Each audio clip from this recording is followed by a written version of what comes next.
बिस्मिल्लाहिर्रहमानिर्रहीम। Ladies and gentleman, dear viewers and dear students, अस्सलाम वालेकुम। एक दफ़ा फिर आपको new era business and law academy में खुश आमदीद। हाज़रीन, आज हम बात करेंगे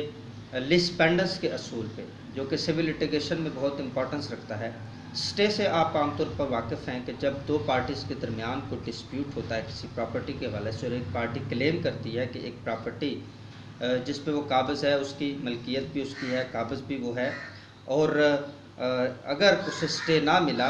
और ये प्रॉपर्टी उसके कब्ज़े में ना रही तो उसको इर्रिपेरेबल लॉस होगा और मुखालिफ पार्टी जो कि इस प्रॉपर्टी में मुदाखलत करने की कोशिश कर रही है उसको रोका जाना ज़रूरी है। प्राइमा फेसाइली केस जो है वो मेरे हक़ में है, बैलेंस ऑफ कन्वीनियंस है, तो ये काज ऑफ एक्शन जो है वो यही बनता है कि मुखालिफ फरीक जो है पार्टी में मुदाखलत करने की कोशिश करता है।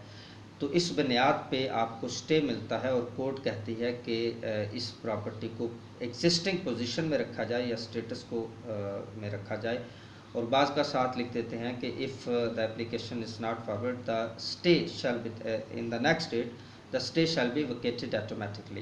कि अगर नेक्स्ट स्टेट पे आपने फिर एक्सटेंड करने के लिए दरख्वास्त ना दी तो स्टे वेकेट तस्वर किया जाएगा, यानी उसको मज़ीद एक्सटेंड नहीं किया जाएगा, स्टे में तोसी नहीं की जाएगी। तो बाज़ औक़ात ऐसा होता है कि स्टे में जब तोसी नहीं की जा सकती या किसी वजह से स्टे खारिज हो जाता है लेकिन मुकदमा ज़ेर समाअत है, तो लोग फ़रीक़ैन पार्टी परेशान हो जाती है कि अब स्टे तो खारिज हो गया, पता नहीं ये प्रॉपर्टी मेरे हाथ से निकल जाएगी। इन फैक्ट ऐसा नहीं होता। कब्ज़े की हद तक तो शायद ये मुमकिन हो, लेकिन ऑनरशिप की हद तक इसलिए मुमकिन नहीं होता क्योंकि लिस पेंडेंस का असूल ये कहता है कि जब तक प्रॉपर्टी का मुकदमा ज़ेर समाअत है, वो चाहे मूवेबल है चाहे इमूवेबल है, जब तक कोर्ट में ज़ेर समाअत है वो मुकदमा, उस वक़्त तक उस प्रॉपर्टी को किसी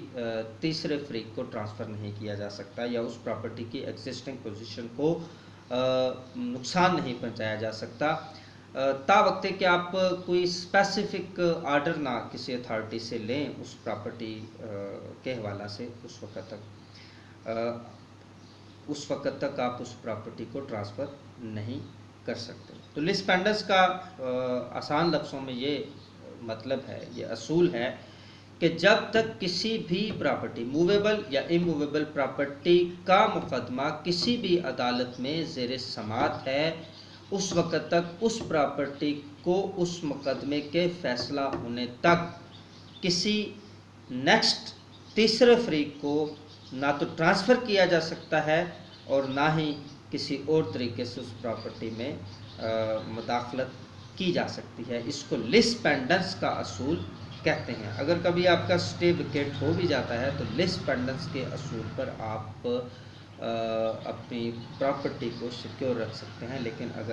अगर आप इस असूल से वाकिफ़ हैं तो फिर ये मुमकिन होगा। अगर आपको ये टर्म से कुछ सीखने को मिला, इस वीडियो से कुछ सीखने को मिला, तो यूट्यूब चैनल जो कि MS राना के नाम से है उसको सब्सक्राइब कीजिए ताकि आपको लेटेस्ट इस तरह की इंफॉर्मेशन लॉ से मुतल्लिक़ भी और मोटिवेशनल वीडियोस भी आप तक पहुंचती रहें और आप लर्न करते रहें। अल्लाह आपका हामी नासिर हो।